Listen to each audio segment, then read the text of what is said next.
All right, testing mic check. Looks good. So, and let's see if it truly does look good. So input, okay, looks good. All right, everything truly does look good. So, kind of big news. Hugging Face, the place to go if you're interested in AI. In one of my last videos, I actually looked at Hugging Face, and I'm like, oh, they must have some tutorials on here or something.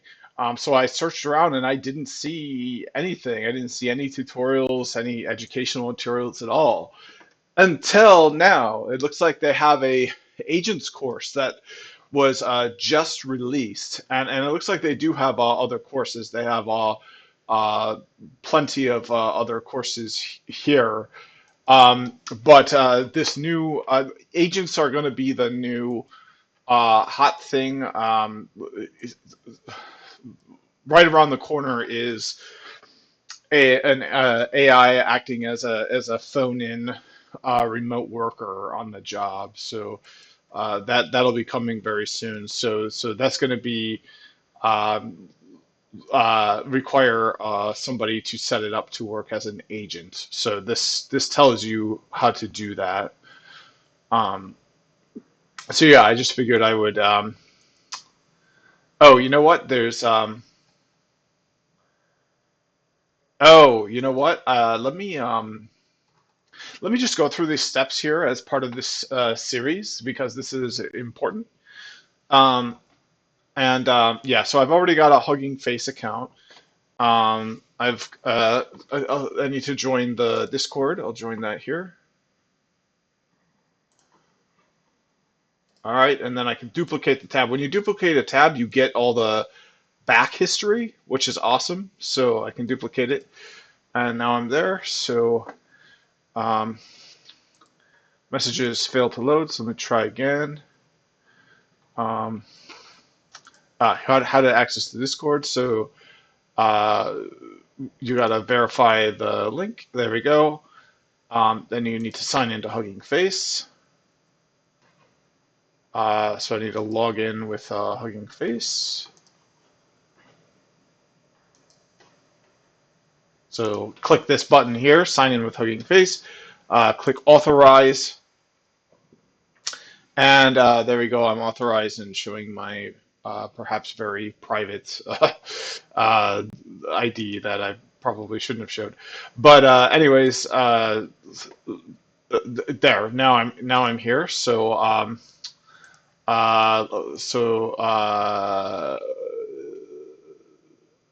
cool. So hello everyone.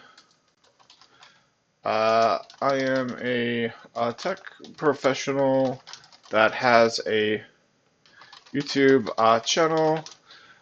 Lately, I have been learning a lot about AI.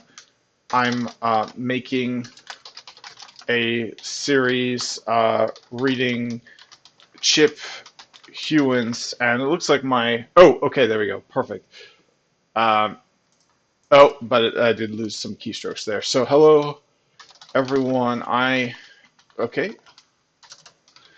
I am a tech professional uh, who makes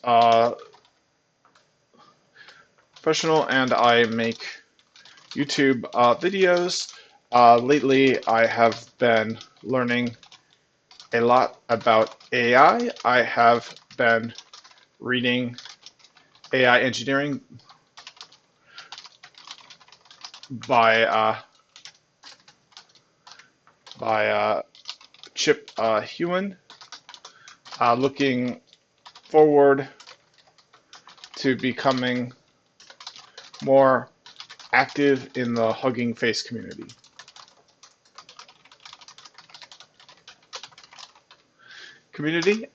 I live in Austin, Texas.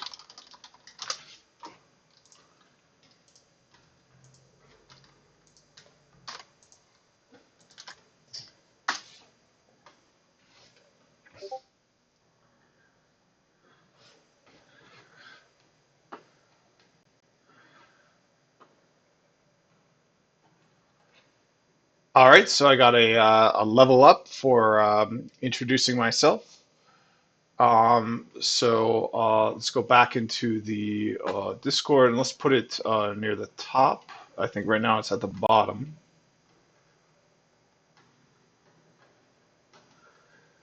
Here it is. So I'll put it at the top. If I can do that. It looks like I can't. Oh, there we go. All right, so now the hugging face is at the top. So, um, all right, so now there's more steps after joining the Discord community.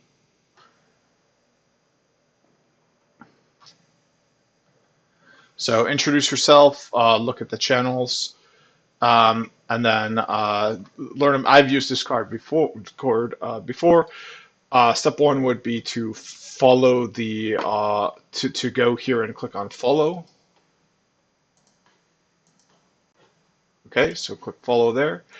Then it would be to spread a word about the course. Um, uh, okay, and then you can download an image. Oh, and this you can use this image to share the course with other people. So if you're watching here, just go to this link, hf.co/learn/agents-course, and you can join the course as well. All right, so the optional would be the Discord 101, which I probably should read. It's about etiquette on Discord. So let's just briefly read an etiquette section if there is one. Oh, it looks like there isn't one, so that's okay.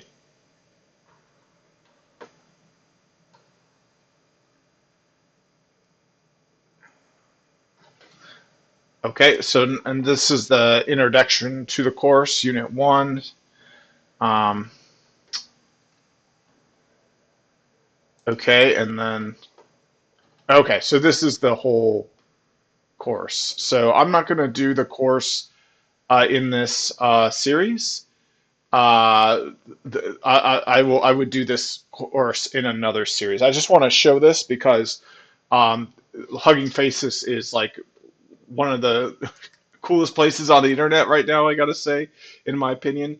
And this is just one of the courses that they offered. I try to look for the courses that they offered in a prior video, and I wasn't able to find them until now. So I just wanted to point that out. This would be a good place to go to learn more about AI. All right, but for now, we're going to keep reading the book by Chip Huyen, AI Engineering.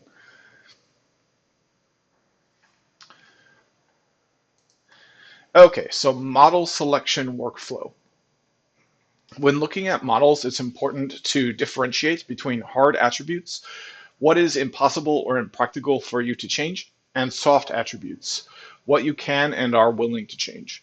Hard attributes are often the results of decisions made by model providers, licenses, training data, model size, or your own policies, privacy control. For some use cases, the hard attributes can reduce the pool of potential models significantly. Soft attributes are attributes that can be improved upon, such as accuracy, toxicity, or factual consistency. When estimating how much you can improve on a certain attribute, it can be tricky to balance being optimistic and being realistic.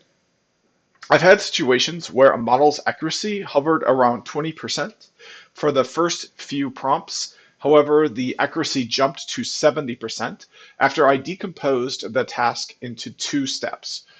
At the same time, I've had situations where a model remained unusable for my task even after weeks of tweaking, and I had to give up on that model. What you define as hard and soft attributes depends on both the model and your use case. For example, latency is a soft attribute if you have access to the model to optimize it to run faster. It's a hard attribute if you use a model hosted by someone else. At a high level, the evaluation workflow consists of 4 steps. See figure 4-5. Number 1, filter out models whose hard attributes don't work for you. Your list of hard attributes depends heavily on your own internal policies, whether you want to use commercial APIs or host your own models. Number two, use publicly available information, for example, benchmark performance and leaderboard ranking, to narrow down the most promising models to experiment with, balancing different objectives such as model quality, latency, and cost. Number three, run experiments with your own evaluation pipeline to find the best model, again, balancing all your objectives. Number four, continually monitor your model in production to detect failure and collect feedback to improve your application. So here's figure 4-5, an overview of the evaluation workflow to evaluate models for your application. So the first thing you need to consider is build versus buy decision. Filter out models by hard attributes.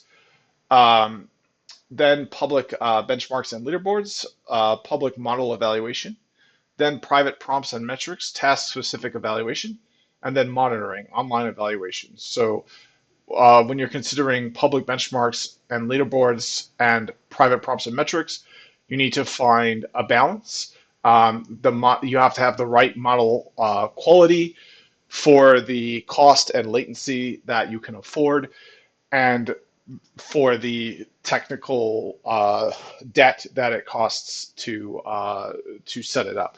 So if it's the best model they got, well, you're going to need expensive hardware to run it, and you're going to need an expert to set it up. So that you might not necessarily be looking for the model that does the best on the benchmarks and leaderboards and the private prompts and metrics.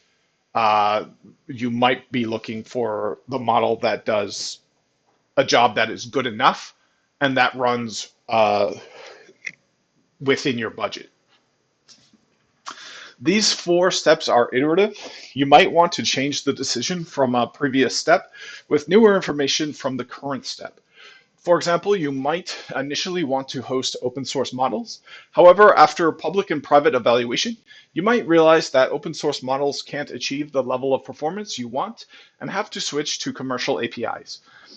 Chapter 10 discusses monitoring and collecting user feedback. The rest of this chapter will discuss the first 3 steps. First, let's discuss a question that most teams will visit more than once: to use model APIs or to host models themselves. So this is the big first decision you have to make. Are you going to use something like OpenAI? The OpenAI API, let's look up that. So OpenAI API. And my keyboard is perhaps low on battery. But this is a separate service than ChatGPT. This is something completely else. So if we go to the pricing here, you pay for the API calls. So do you want to use something like this? And this isn't the only service that exists for this. Many other AI companies offer this sort of service. Or do you want to do something like download a local model like Ollama and run that locally off of your own hardware? So there's trade-offs to consider for that. It's like cloud networking, right? It's like, do you want to go in the cloud, AWS, or do you want to just use your own infrastructure? Like there's,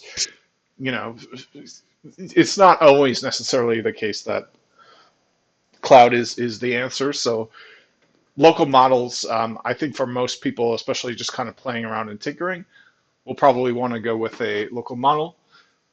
But I will say, once you're doing something, a professional service or product, you probably would want to do something like this. I don't know. But that's why I'm reading this book. It'll help figure that out. All right, so these 4 steps are iterative. You might want to change the decision from a previous step with newer information from the current step. For example, you might initially want to host open source models. However, after public and private evaluation, you might realize that open source models can't achieve the level of performance you want and have to switch to commercial APIs. Yeah, so you need a lot of juice in your system if you want to use a open source model, and very quickly, even if if you want to like have enough horsepower to run open source models like in a really meaningful way, I would say you got to spend like $10,000 on gear. All right, and with that, I'll take a pause and be right back. All right, I'm back. So moving on. Chapter 10 discusses monitoring and collecting user feedback. The rest of this chapter will discuss the first three steps. First, let's discuss a question that most teams will visit more than once: to use model APIs or to host models themselves. We'll then continue to how to navigate the dizzying number of public benchmarks and why you can't trust them. Interesting. This will set the stage for the last section in the chapter. Because public benchmarks can't be trusted, you need to design your own evaluation pipeline with prompts and metrics you can trust. And that's a good point, and you can intuitively think of why already. It's not, works on my machine sort of problem, right? Okay. So build, model versus buy, or sorry, model build versus buy. An evergreen question for companies when leveraging any technology is whether to build or buy. Since most companies won't be building foundation models from scratch, the question is whether to use commercial model APIs or host an open source model yourself. The answer to this question can significantly reduce your candidate model pool. Let's first go into what exactly open source means when it comes to models, then discuss the pros and cons of these two approaches: open source, open weight, and open licenses. The term open source model has become contentious. Originally, open source was used to refer to any model that people can download and use. For many use cases, being able to download the model is sufficient. However, some people argue that since a model's performance is largely a function of what data it was trained on, a model should be considered open only if its training data is also made publicly available. Open data allows more flexible model usage, such as retraining the model from scratch with modifications in the model architecture, training process, or the training data itself. Open data also makes it easier to understand the model. Some use cases also required access to the training data for auditing purposes, for example, to make sure that the model wasn't trained on compromised or illegally acquired data. To signal whether the data is also open, the term open weight is used for models that don't come with open data, whereas the term open model is used for models that come with open data. Note, some people argue that the term open source should be reserved only for fully open models. In this book, for simplicity, I use open source to refer to all models whose weights are made public, regardless of their training data's availability and licenses. As of this writing, the vast majority of open source models are open weight only. Model developers might hide training data information on purpose, as this information can open model developers to public scrutiny and potential lawsuits. Another important attribute of open source models is their licenses. Before foundation models, the open source world was confusing enough. With so many different licenses, such as MIT, Massachusetts Institute of Technology, Apache 2.0, GNU General Public License, GPL, BSD, Berkeley Software Distribution, Creative Commons, etc. Open source models made the licensing situation worse. Many models are released under their own unique licenses. For example, Meta released Llama 2 under the Llama 2 Community License Agreement, and Llama 3 under the Llama 3 Community License Agreement. Hugging Face released their model Big Code under the Big Code Open Rail-M v1 license. However, I hope that over time the community will converge towards some standard licenses. Both Google's Gemma and uh, Mistral 7B were released under the Apache 2.0 license. Each license has its own conditions, so it'll be up to you to evaluate each license for your needs.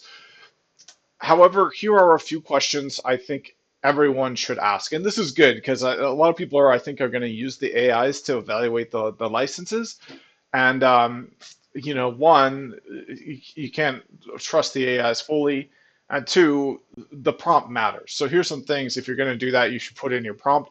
But even better, you should review it yourself. And if you have an actual company, you probably should have legal consultation available. But the first question you should ask is, does the license allow commercial use?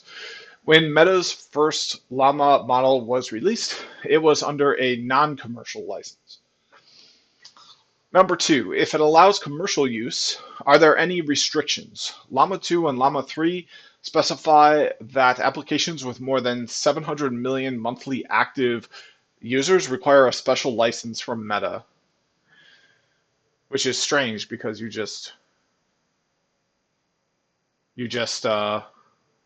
that's odd.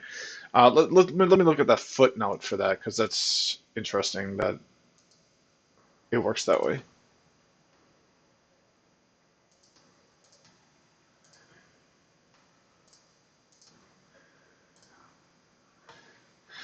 All right, so in spirit, this restriction is similar to the Elastic license that forbids company from offering the open source version of Elastic as a hosted service. Ah, okay, and competing with the Elasticsearch platform. That makes sense. So basically, the reason they have that limitation there is because if they want to make their own application using Llama 2 or Llama 3, they don't want to have to compete against your application. They want, or if they do, they just want to profit from your success with it. So basically, this sets them up so their application can have um, more users than yours, which kind of makes sense. And 7 million is a pretty absurdly high number, so it's pretty generous. All right, so number three, does the license, well, I actually don't know the magnitude of that number in this context. Does the license allow using the model's outputs to train or improve upon other models? Synthetic data generated by existing models is an important source of data to train future models, discussed together with other data synthesis topics in Chapter 8.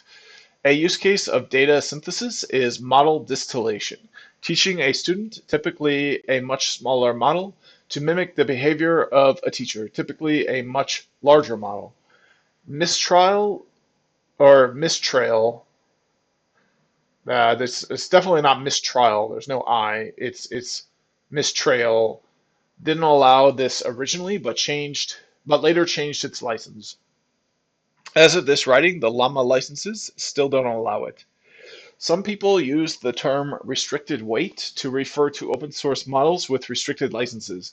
However, I find this term ambiguous since all sensible licenses have restrictions. For example, you shouldn't be able to use the model to commit genocide. Yeah, so like if you do, they can sue you for, or like you can't hold them liable. Yeah, the license comes into play if you just so happen to do that. Open source models versus model APIs. For a model to be accessible to users, a machine needs to host and run it. The service that hosts the model and receives user queries runs the model to generate responses for queries, and returns these responses to the user. Oh, and returns these responses to the. Oh, wait, what? So let me read this from the beginning of the sentence. The same model can be available through different APIs with different features, constraints.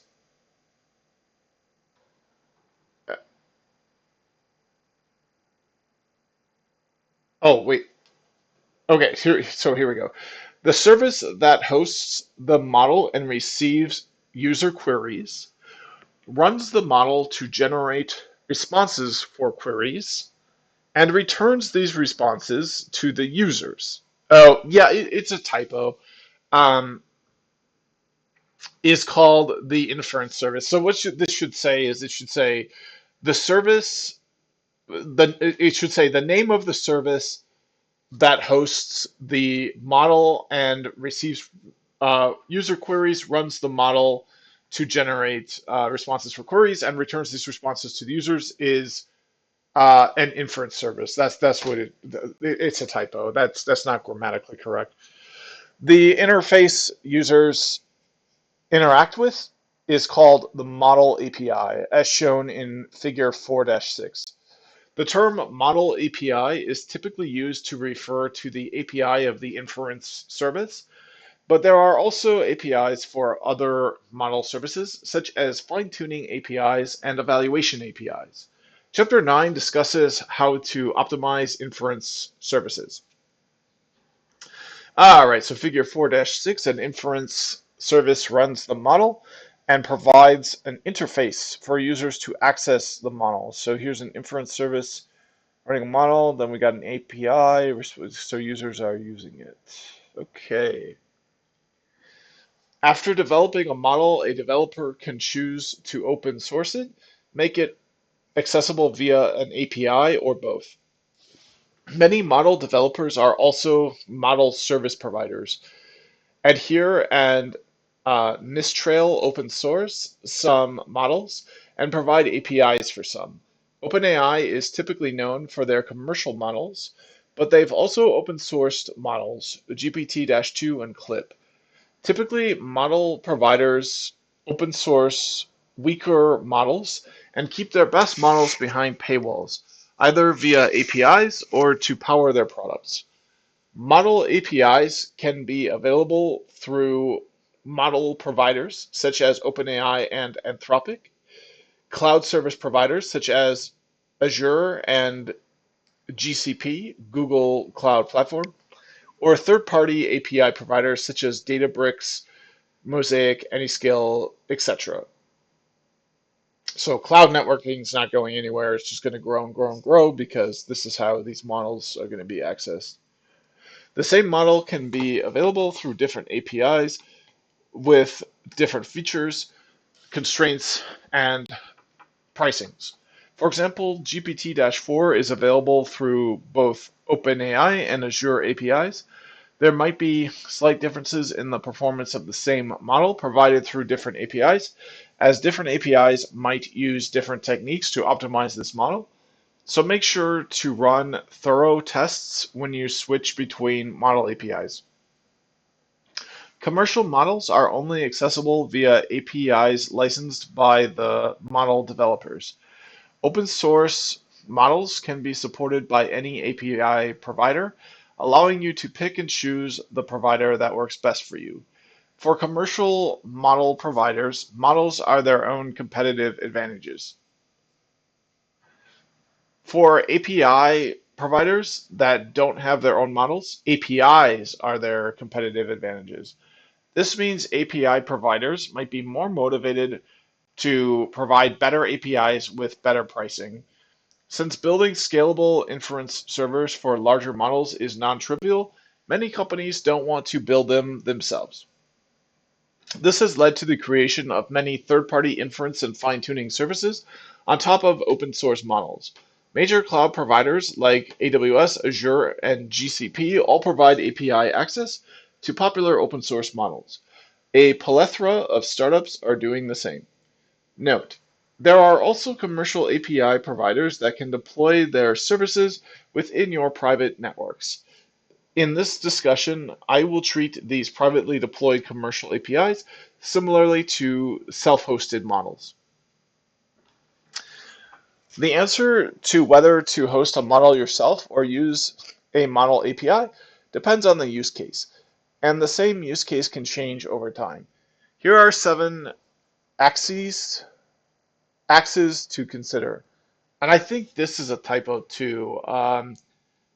Uh, so let me ask the AI should get this right away. I don't think that's right. Let's see. It should be an axis, right? Instead of an axe.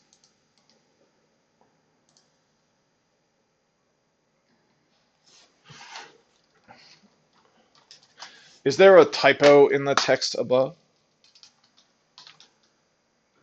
Oh, and my keyboard is not working again. I think it's probably out of batteries or something.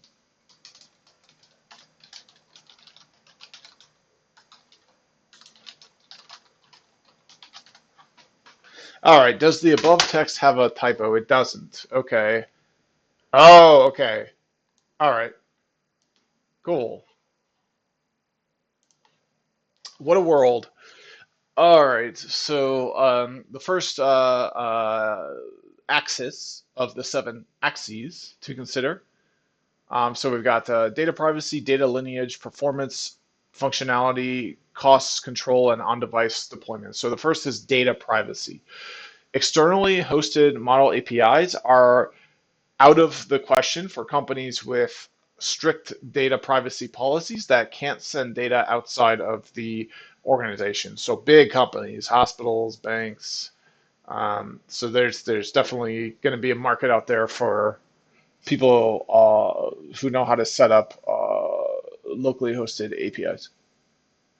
One of the most notable early incidences was when Samsung employees put Samsung's proprietary information into ChatGPT, accidentally leaking the company's secrets. It's unclear how Samsung discovered this leak and how this leaked information was used against Samsung.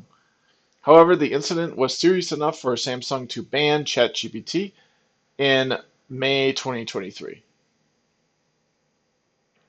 Some countries have laws that forbid sending certain data outside their borders. If a model API provider wants to serve these use cases, they will have to set up servers in these countries. If you use a model API, there's a risk that the API provider will use your data to train its models. Even though most model API providers claim they don't do that, their policies can change.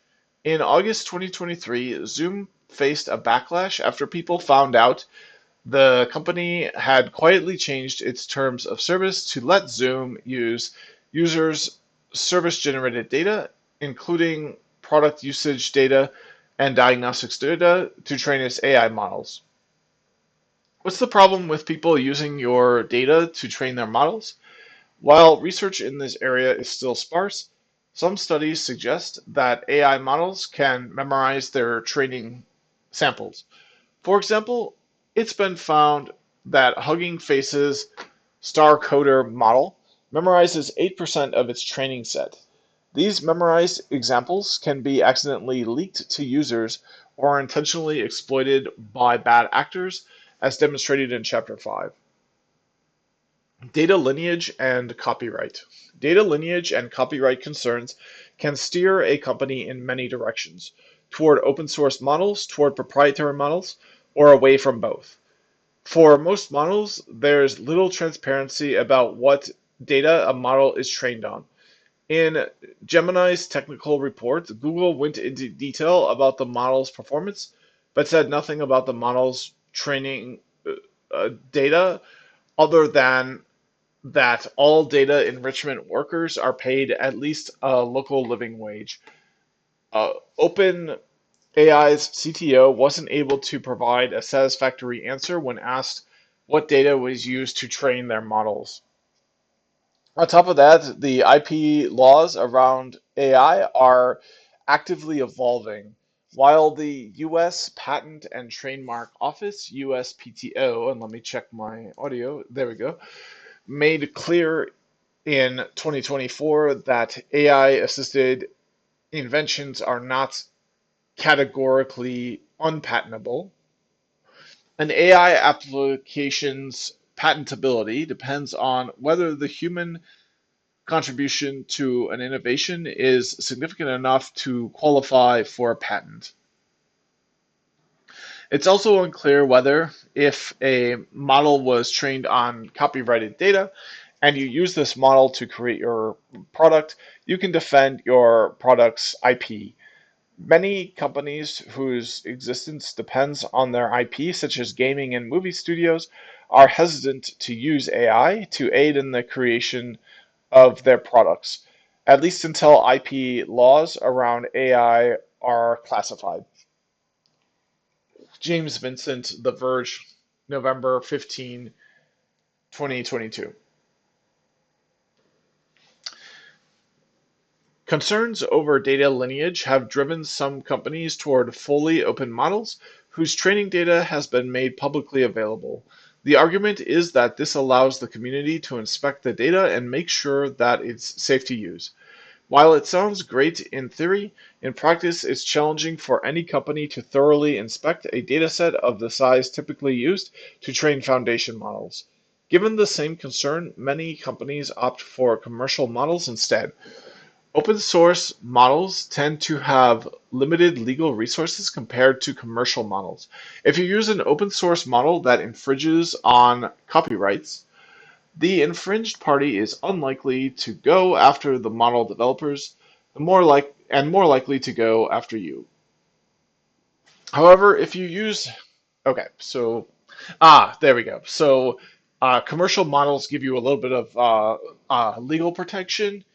Um, because you're using a company's product, so they'll go after that company rather than going after you directly. If you use an open source model that infringes on copyrights, the infringed party is unlikely to go after the model developers and more likely to go after you.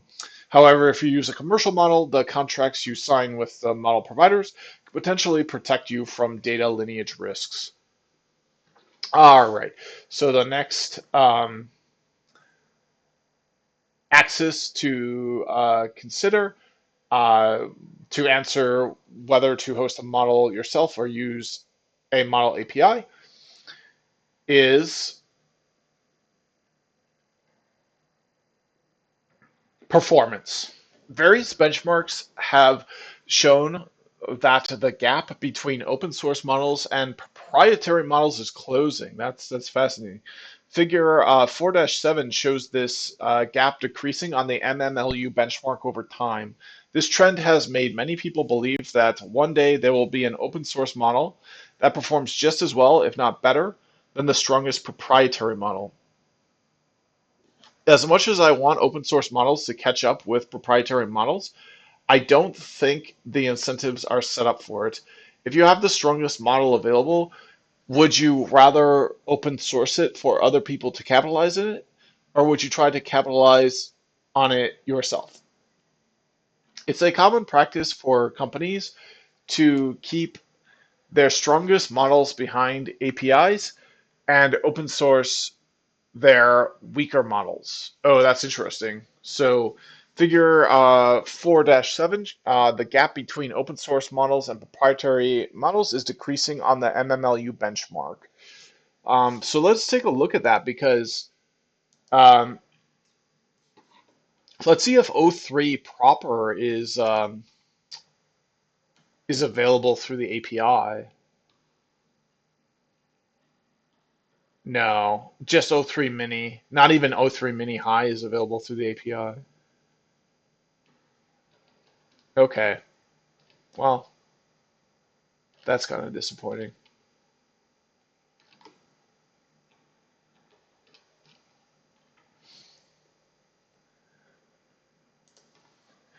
For this reason, it's likely that the strongest open source model will lag behind the strongest proprietary models for the foreseeable future. However, for many use cases that don't need the strongest models, open source models might be sufficient. I mean, I don't know. I don't know if I believe that because look at like Linux versus Windows. Like I think I don't know if I believe that. Another reason that might cause open source models to lag behind is that open source developers don't receive feedback from users to improve their models the way commercial models do. Once a model is open sourced, model developers have no idea how the model is being used and how well the model works in the wild. Yeah, so maybe it would be the case. I mean, way back in the day, there was only Unix and not Linux at all. Functionality. Many functionalities are needed around a model to make it work for a use case. Here are some examples of these functionalities. Scalability, making sure the inference service can support your application's traffic while maintaining the desirable latency and cost. Function calling, giving the model the ability to use external tools, which is essential for RAG, retrieval augmented generation, and agentic use cases, as discussed in Chapter 6. Structured outputs, such as asking models to generate outputs in JSON format. Output guardrails, mitigating risks in the generated responses, such as making sure the responses aren't racist or sexist. Many of these functionalities are challenging and time-consuming to implement, which makes many companies turn to AI providers that provide the functionalities they want outside of the box. The downside of using a model API is that you're restricted to the functionalities that the API provides. A functionality that many use cases need is log probs, which are very useful for classification tasks, evaluation, and interpretability. However, commercial model providers might be hesitant to expose log probs for fear of others using log probs to replicate their models. In fact, many model APIs don't expose log probs or expose only limited log probs. You can also only fine-tune a commercial model if the model provider lets you. Imagine that you've maxed out a model's performance with prompting and want to fine-tune that model. If this model is proprietary and the model provider doesn't have a fine-tuning API, you won't be able to do it. However, if it's an open source model, you can find a service that offers fine-tuning on that model, or you can fine-tune it yourself. Keep in mind that there are multiple types of fine-tuning, such as partial fine-tuning and full fine-tuning, as discussed in Chapter 7. A commercial model provider might support only some types of fine-tuning, not all. API cost versus engineering cost is the next thing to consider if you want to go with a commercial solution through an API or build your own API access.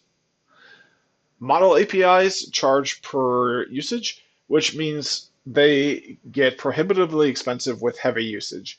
At a certain scale, a company that is bleeding its resources using APIs might consider hosting their own models. However, hosting a model yourself requires non-trivial time, talent, and engineering effort. You need to optimize the model, scale and maintain the inference service as needed, and provide guardrails around your model. APIs are expensive, but engineering can be even more so. On the other hand, using another API means that you'll have to depend on their SLA, service level agreement. If these APIs aren't reliable, which is often the case with early startups, you'll have to spend your engineering effort on guardrails around that.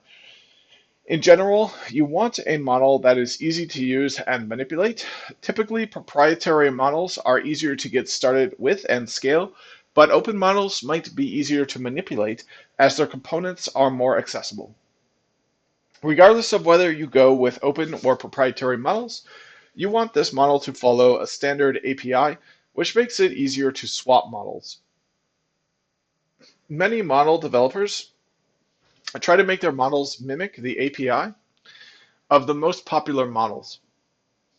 As of this writing, many API providers mimic OpenAI's API. You might also prefer models with good community support. The more capabilities a model has, the more quirks it has.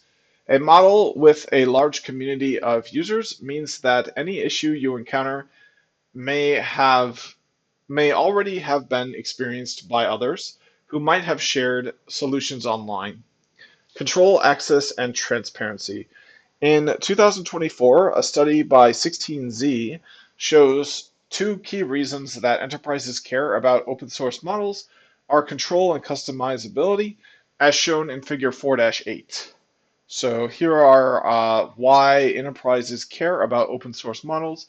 Image from 2024 study by A16Z. So control, customizability, and cost. That's why they care. Um, so, uh, but primarily it's control. They want control primarily, then it's customizability. So the primary reason cited 60% of the time is control. Um, when it's but even if it's not the primary reason, um, it's still selected 37% of the time. So there's not many companies out there that don't want control or customizability. There are companies that don't really care about the costs, but when it comes to control, especially, and customizability, companies really care about that. If your business depends on a model, it's understandable that you would want some control over it, and API providers might not always give you the level of control you want. When using a service provided by someone else, you're subject to their terms and conditions and their rate limits. You can access only what's made available to you by this provider, and thus might not be able to tweak the model as needed. And I think they can rug pull on you. I don't know. To protect their users and themselves from potential lawsuits, model providers use safety guardrails such as blocking requests to tell racist jokes or generate photos of real people. Proprietary models are more likely to err on the side of over censoring. These safety guardrails are good for the vast majority of use cases, but can be a limiting factor for your certain use cases. For example, if your application requires generating real faces, for example, to aid in the production of a music video, a company that refuses to generate real faces won't work. A company I advise, Convey, builds 3D AI characters that can interact in 3D environments, including picking up objects. When working with commercial models, they ran into an issue where the models kept responding. As an AI model, I don't have physical abilities. Convai ended up fine-tuning open source models. Yeah, because the commercial model just completely was not able to be used for their use case. So for that reason alone, they had to use open source models just because of how the commercial model was designed. There's also the risk of losing access to a commercial model. Yep, a rug pull, which can be painful if you've built your system around it. You can't freeze a commercial model the way you can with open source models. Historically, commercial models lack transparency in model changes, versions, and roadmaps. So change control is um, done completely in a black box that you can't see. Change management. You have no control or even visibility into change management. Models are frequently updated, but not all changes are announced in advance or even announced at all. Your prompts might stop working as expected and you have no idea. Unpredictable changes also make commercial models unusable for strictly regulated applications. However, I suspect that this historical lack of transparency in model changes might just be an unintentional side effect of a fast growing industry. I hope this will change as the industry matures. A less common situation that unfortunately exists is that a model provider can stop supporting your use case, your industry, or your country can ban your model provider, as Italy briefly banned OpenAI in 2023. A model provider can also go out of business altogether. On-device deployment. If you want to run a model on device, third-party APIs are out of the question. In many use cases, running a model locally is desirable. It could be because your use case targets an area without reliable internet access. It could be for privacy reasons, such as when you want to give an AI assistant access to all your data, but don't want your data to leave your device. Table 4-4 summarizes the pros and cons of using model APIs and self-hosting models. So here are the pros and cons of model APIs and self-hosting models. Cons in italics. I'm going to highlight this because I feel like this could be very useful later on. So um, there we go. So data. So if you use model APIs, these are like the OpenAI uh, service. Yeah, that we looked at. Oh, right here. So these are accessing these models through the AI with the pricing scheme that's shown here. If you go with that, when it comes to data, you have to send your data to model providers, which means your team can accidentally leak confidential data, confidential info. If you go with self-hosted hosting models, you don't have to send your data externally. Fewer checks and balances for data lineage slash training data copyright. So when it comes to really private, secure things, commercially model APIs are kind of out of the question. You have to self-host. Performance. Best performing model will likely be closed source. Because remember, they're made in these big data centers by these companies that are raising billions and millions of dollars. So the best open source models will likely be a bit behind commercial models. Now, when it comes to functionality, if you go with a commercial model, which the author calls model APIs, um, you're more likely to support scaling, function calling, structured outputs, less likely to expose log probs, and I forget what that means. Um, but if you go with a self-hosted model, then there's no slash limited support for function calling and structured outputs, can access log probs and intermediate outputs, which are helpful for classification tasks, evaluation, and interpretability. Um, let's so briefly tell me what is a my keyboard does not work. Briefly tell me what is a log prob, and I did type that in right, but my keyboard's not working.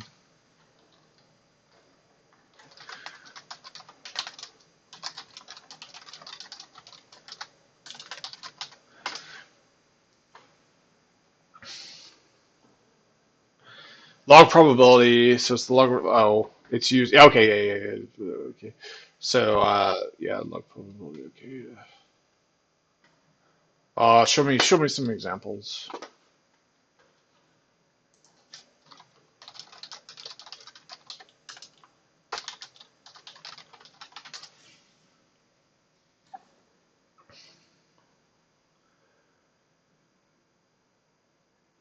Okay, so you can see those in your local models, whereas you can't. Um,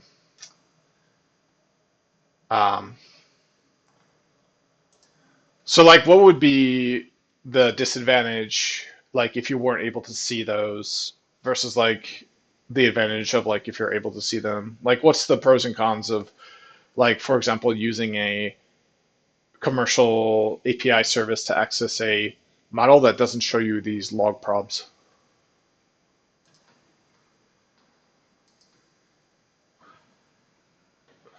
Oh, it does? Oh, I'm using 4.0. 4.0 is a bad model.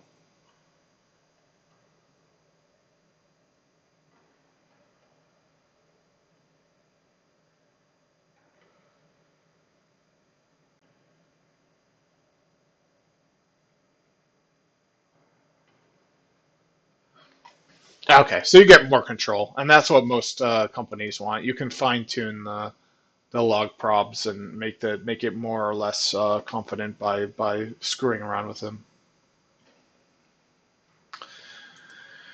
All right, so let's see here. So fine tuning, yeah, and that's so yep. So there we go. Next one is cost. So API cost. So that's an advantage. All you got to do is pay for the API.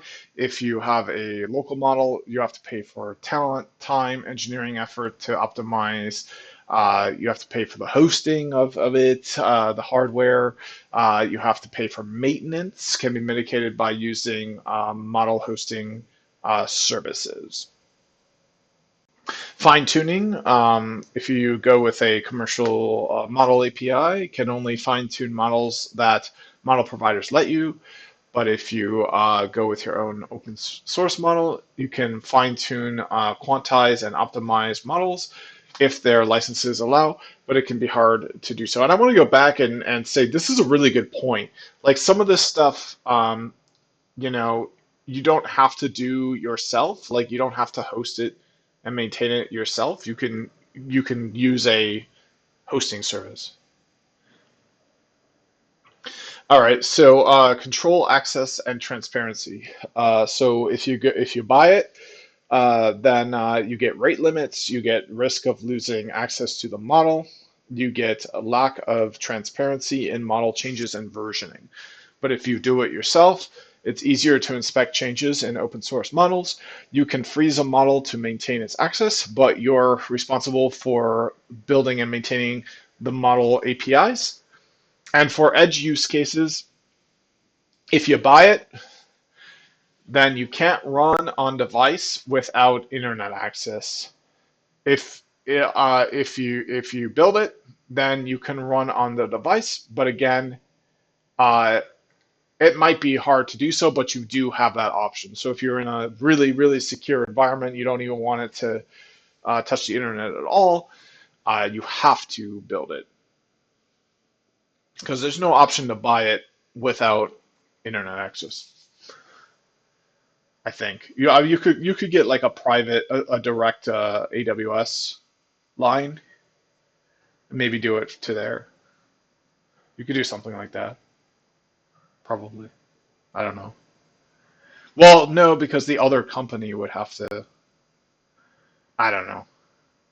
I feel like at some point, like someone like AWS is going to do something like that and allow a commercial product to be accessed without the public internet.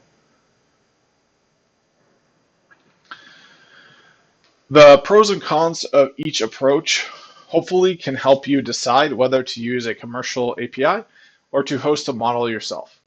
This decision should significantly narrow your options. Next, you can further define your selection using publicly available model performance data. All right, so next section is navigate public benchmarks. There are thousands of benchmarks designed to evaluate a model's different capabilities. Google's Big Bench in 2022 alone has 214 benchmarks.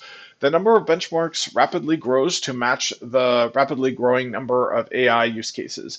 In addition, as AI models improve, old benchmarks saturate, necessitating the introduction of new benchmarks. A tool that helps you evaluate and model on multiple benchmarks is called an evaluation harness.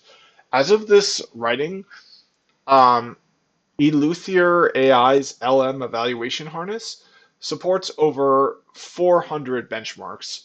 OpenAI's evals lets you run any of the approximately 500 existing benchmarks and register new benchmarks to evaluate OpenAI models. Their benchmarks evaluate a wide range of capabilities, from doing math and solving puzzles to identifying ASCII art that represents words. All right, so I think this is a good stopping point. Um, I think it's good to dedicate a video specifically to benchmark selection and aggregation, and especially since the author says this is really important to be able to do in your own. Well, maybe this is different, but oh yeah, yeah. No, the evaluation pipeline. Yeah, this is a critical section of this book. So I think it starts with learning about each of these benchmarks. So I think doing that um, in its starting with its own video rather than burying it, after an hour of another one is the way to go. And I'm typically only good for an hour anyways, and it's exactly an hour. So thanks for watching, and see you in the next one.